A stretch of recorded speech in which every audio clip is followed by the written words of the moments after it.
Hello, everybody.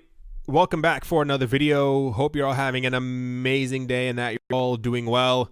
Something has been happening in the last couple of months in the cryptocurrency space, and I thought it would be important to at least touch on it a tiny bit or talk about it. I found this article. I will go through it and go over it, and then we will discuss exactly what I think is potentially happening in the cryptocurrency space. So without further ado, let's jump right into it. China has played a critical role in the crypto markets for several years now. A new paper written by academics from Princeton University and Florida International University suggests that China's growing influence over Bitcoin's key infrastructure has given the Chinese government the ability to heavily shape or even destroy Bitcoin. Bitcoin was designed to be impervious to any form of centralized control. Bitcoin's core infrastructure was built to give all participants in the system a strong set of incentives to maintain the health and stability of the ecosystem. Bitcoin is now over a decade old and has yet to suffer any type of successful hack or attack, which has fed market perceptions that Bitcoin is completely secure. Researchers suggest that this perception is less and less accurate. The key to understanding this change is the shifting nature of Bitcoin mining. Bitcoin mining originally could be managed using off-the-shelf computers, but the increasing computational power required to mine Bitcoin has led to the creation of increasingly specialized and expensive mining equipment. The paper describes how this has led to increasing miner consolidation. Bitcoin mining has become heavily centralized due to advances in specialized hardware that render commodity hardware obsolete. As a result, miners have congregated into mining pools, consortia of miners who work together and share profits. As of June 2018, over 80% of Bitcoin mining is performed by 6 mining pools, and 5 of those 6 mining pools are managed by individuals or organizations located in China. I said this so many months ago, and people screamed at me, wrote in bold, told me I was lying, told me to stop spreading FUD. And I tried to tell people, this is why I always say it's interesting, you have to do your own research because the information is out there. The problem with all of this is that if you are new to the space, welcome. If you are not, you should know that anyone controlling more than 50% of anything is seen as that there's then a lack of decentralization in your project. And we had news a couple of months ago that China was actually, that we knew of, that the company known as Bitmain, Bitmain, was in control of at least 42% of the complete mining power for the entire Bitcoin network. And then we had news a couple of weeks later that another study had found that Bitmain was actually in control of other smaller mining pools as well, which led a lot of people to believe that mathematically that Bitmain already was controlling around 52% of the entire mining power for Bitcoin, which was already a gigantic red flag. A lot of people in the Bitcoin community saw no issue with this. They were concerned with the price of Bitcoin, the so-and-so of Bitcoin, the Bitcoin ETF, Bitcoin being added to this, and Bitcoin being accepted as a payment method. And now we have news that 6 mining pools alone, out of all the people in the entire world, 6 mining pools are controlling over 80% of the entirety of Bitcoin mining, and 5 of those are sitting inside of one country, which is incredibly bad. And like I said, I'm going to try and get to it when I'm done through all of this so you can kind of understand a bit more where I'm going to come from and where my statements are going to lie. It says, if such a concentration of mining power was in a country with an open economy and predictable rule making and policy implementation, there would be less cause for concern. China's government, however, takes a far more direct role in managing economic activity than its Western counterparts, and in many ways is more motivated by ideological concerns. China's government manages internet and information access for its citizens and has powerful tools to compel obedience to state diktats. For those who do not know, without digging too deep into it, China is probably one of the most regulated and controlled countries in the entire world. I don't know if you've ever heard of the Great Firewall of China. You can Google it. China controls everything that their people in the country can see. And starting in 2020, this will also go as far as to telling them what they can and cannot do and what the government does not want them to do. And if you do something that is wrong, that the government does not say that you should be doing, you will also be penalized for it. And the fact that this hyper decentralized utopian currency that we were supposed to have is sitting inside of this country where everything is controlled, where they do not have Instagram, they do not have Snapchat, they do not have Facebook, they do not have Twitter, they do not have Skype. Everything is controlled by one or two different companies. I'd say like 2 or 3 different companies that run directly through the government, and everything that happens on these platforms, the Chinese government also knows about it as well. So this is why they said, if it was in many other countries, it wouldn't have been as bad, because typically we can tell that when in other countries, when they have elections, there's usually a bit of a coin toss to say who's going to be the ruler or president or prime minister of that country. In China, the ruling party just pretty much spins the bottle, and they end up choosing someone else already in the ruling party to take over power for a certain amount of time. So the researchers break down the potential methods through which the Chinese government could influence Bitcoin into 4 categories: disrupt competing miners, undermine consensus and destabilize Bitcoin, de-anonymization, and censorship. Potential attacks could spring from ideological or commercial motives. China's technical ability to carry out these attacks is increased by the government's free hand domestically. For example, China's ability to execute a double spend attack is increased by its control over its domestic internet architecture. By manipulating the rates at which information is sent to different mining pools, it becomes possible to successfully execute a double spend attack with less hashing power. For example, a malicious actor could send a transaction to 2 pools, but dramatically slow the speed at which the second pool is able to operate, allowing the first pool to easily override it and invalidate the second transaction. China has long been wary of Bitcoin. Many of the use cases for Bitcoin are antithetical to Chinese government aims. Bitcoin and other cryptocurrencies make it easier for Chinese citizens to evade capital controls, which is a major no-no. Please, if you have a chance, watch any documentary on what's happening in China right now. The Chinese government has been heavy-handed with crypto markets in the past, and the increasing amount of hash power located in China means they have greater and greater ability to control Bitcoin. Where do I even try to begin? For those who don't know what a 51% attack is, or a double spend attack, what this kind of boils down to make it really simple, is that there will ever only be 21 million Bitcoin that are written inside of the code of Bitcoin. If you are able to perform a 51% attack, meaning you control more than 51% of the hash rate power of the network, 80% right here, you are essentially able to print as many coins as you want. And this is a major problem because they already, in essence, already control it. You may have noticed a couple of weeks ago, it's so, I told you hopefully all before, the point of this channel is one, to make money because we're into crypto. The second part is to give you news and information about what you have your money in and exactly what's happening in the cryptocurrency space. The third part is to tell you the truth and let you know exactly what's happening. A lot of people get very upset when I tell them things that are happening in the cryptocurrency space. I'm not in China. I don't control 80% of Bitcoin's mining power. When I give information like this, people continuously tell me that I'm spreading FUD, that I should not be making news like this. I should not put fear into the hearts of other people in the cryptocurrency space. I'm not doing it. What's very important is I have been investing for quite a long time, and it's important to know if you have your money in something, you have to know everything that's happening with that. Just because you don't want to hear something negative about what you have your money in does not mean that something negative is not happening with your money. There are places around the world right now that are experiencing huge amounts of flooding due to rising waters. If you have property there, would you not want to hear about the rising waters simply because you think that you don't want to hear FUD about what you have your money in? That's not how investing really works.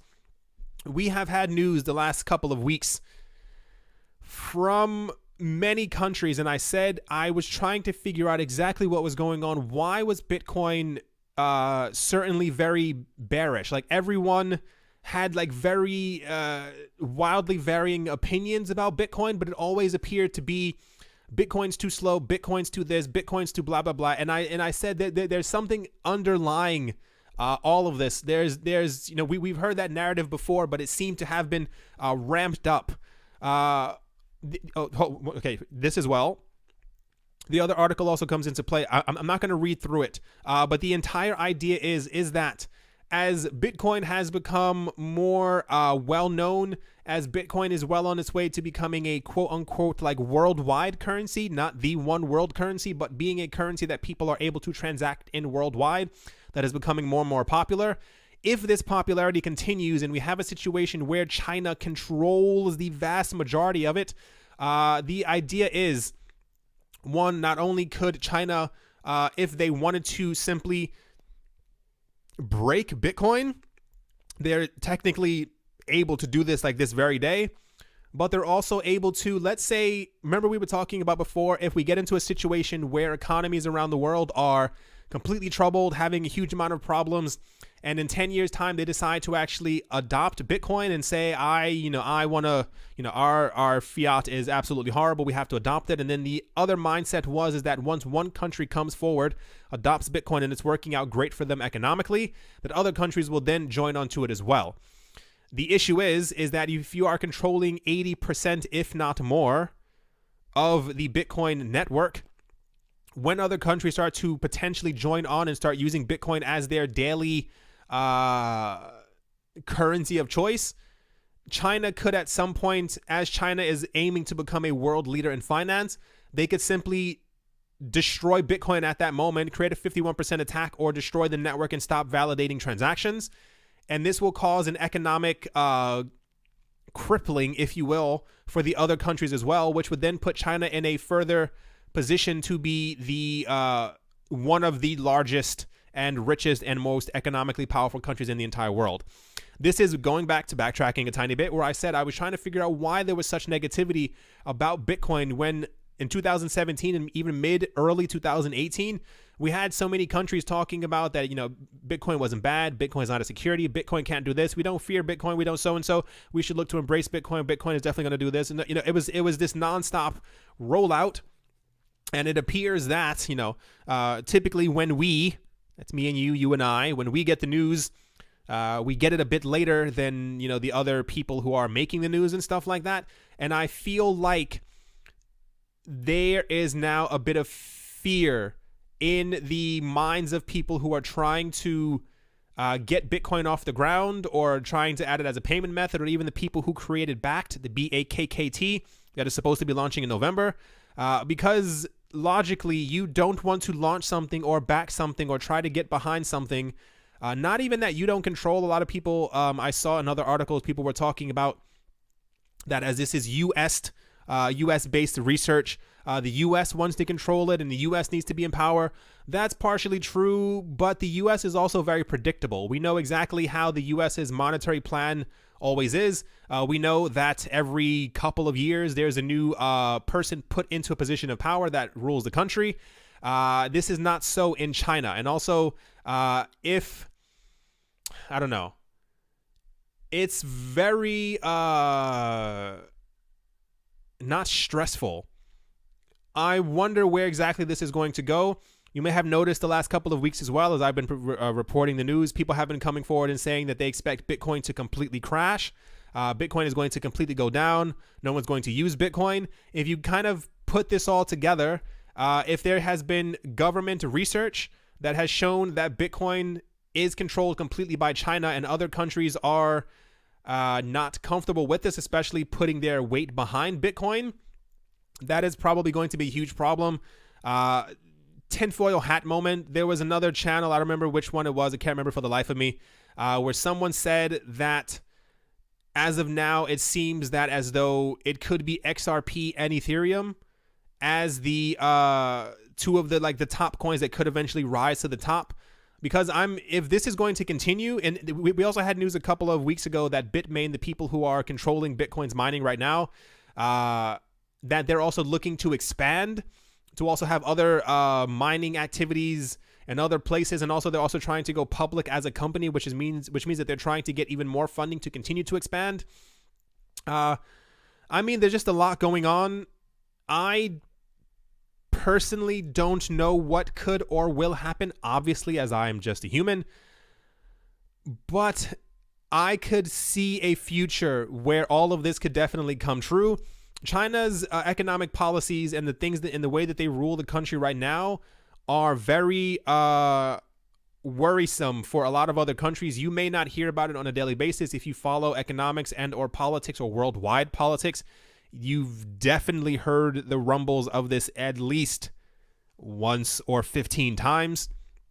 I could see a future where China is completely in control of Bitcoin, and they want to keep it this way, as in there is an economic incentive for them not to destroy the network. This is one of the main arguments as to why you would not want to, what's it called? Why you would not want to create a 51% attack or a double spend attack, because economically or money-wise, it is not wise for you to spend that much money. But this also is on the same exact line of the idea is you already control less than 51% of the network, and this is why you would be looking for a way to try and gain control of it and therefore destroy it. If you already are controlling 80% that we know of, it is quite easy for you to do it. I don't know if the Chinese government would necessarily do this. The past and history tells me yes, that I could definitely see this happening. I could definitely see in a 10-year, even 5, 6, 7-year period, can you imagine if we have a world that ends up dependent on Bitcoin? We've had all the speculative news that by 2023, a large portion of the world will be using Bitcoin. Bitcoin will probably be over anywhere from $250,000 to $1 million. Imagine if you, as China, have still not allowed Bitcoin as a payment method in your country. You work to gather gold and silver to make your country more economically stable, what have you. The rest of the world and many other countries are now reliant on Bitcoin, and then one day you decide to completely crash the network. What then happens to the rest of the world who was using Bitcoin? This is, of course, a very far-fetched, completely out there, but this does make sense to you, I'm pretty sure. There's been a lot of chatter about this, and I am almost certain that this may be part of the reason why we haven't had any proper clarification from people who have been giving or should have been giving regulations when it comes to cryptocurrencies. I'm sure if you remember, oh gosh, what was it? This had to be 2 or 3 months ago. There was a hearing in front of the U.S. Senate, and I said it was so weird that they kept on asking the same question. The same question over and over was, could Bitcoin become powerful enough to supplant the US dollar? They asked it once, twice, and by I think the 8th time that someone on the panel kept on asking, they said, okay, but is there a possibility of a future where the Bitcoin could take over the US dollar? And this was constantly asked over and over, so I assume they know what's happening. Major players getting into the cryptocurrency game is also probably worrying, because a lot of it comes down to greed. It's greed. A lot of people who are getting into the cryptocurrency space right now are looking for healthy returns, and they're not thinking of a future where China is controlling something, and they probably don't even know for the better part what China's economic and or political system is like. But not to dig too deep into that, because that is like a 8.5-hour video. The point is, I'm going to assume, unless something radically changes, we're going to get a lot more bearish news on Bitcoin for the foreseeable future. This is very worrying, and this is once again why it's all slowly adding up, why we've seen such a backlash against Bitcoin as far as it being too slow and being too this, and how, once again, these aren't, I'm not saying that Bitcoin is too slow, Bitcoin's not going to be used, or Bitcoin's going to be so-and-so, Bitcoin's blah, blah, blah, blah, blah. I'm saying what I've read from other people and what I've seen and what you've seen on this channel as well. Like I said, I have to report the good and the bad, everything is not rosy in life. That is just how life is. We know as adults, there are good days and then there are 3 bad days, but the good days end up coming back. I don't foresee a future where China is going to give up their Bitcoin power. If you are controlling, imagine controlling a world currency. Imagine controlling 80% of a world currency. Think of the power that comes with that. If we'll ever be able to get past all of this, I don't know. And it still makes me worried, and you should have at least a little twinge of worrying. If we enter a future where Bitcoin does become a major world currency, or everyone's using it on a daily basis, or even Bitcoin's price becomes 100,000, what does it mean when one country can wipe out the wealth of hundreds of millions, if not maybe a billion other people around the world? Yeah, so let me know, I guess, what you think. You know, I always have my own ideas and my own things floating through my head as to what I think is going to happen in the cryptocurrency space, or what I interpret the news as. Everyone has their own ideas. Let me know if this even worries you, because like I said, it worries me because I've seen what China has done in the past. I know how the country works. I'm not an expert, but I watch a lot of documentaries, and I do try and read as much as I possibly can. But yeah. I want to say I hope you all enjoyed. I didn't mean to scare the living daylights out of all of you. Hope you all are having a great day, morning, afternoon, and or evening, wherever you are, wherever you might be. I hope it's amazing despite the prices today. Thank you once again, and I'll talk to you all soon. See you.